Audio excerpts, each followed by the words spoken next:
I didn't set out to become a lie spotter.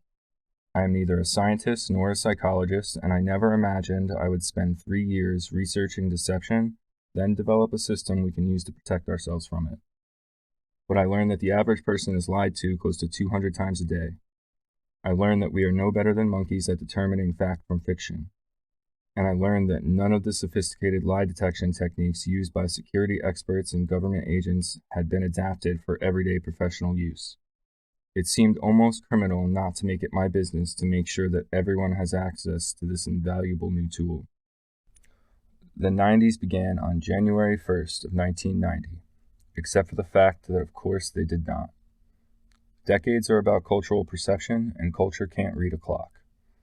The 50s started in the 1940s, the 60s began when John Kennedy demanded we go to the moon in '62 and ended with the shootings at Kent State in May of 1970. The 70s were conceived the morning after Altamont in 1969 and expired during the opening credits of American Gigolo, which means there were 5 months when the 60s and the 70s were happening at the same time. "I do not like it," a woman said. There was a row of windows beneath him, and the voice was drifting out of the last window on his side. "You should be the hand." "Gods forbid," a man's voice replied lazily. "It's not an honor I'd want. There's far too much work involved." Bran hung, listening, afraid to go on. They might glimpse his feet if he tried to swing by. "Don't you see the danger this puts us in?" the woman said. "Robert loves the man like a brother.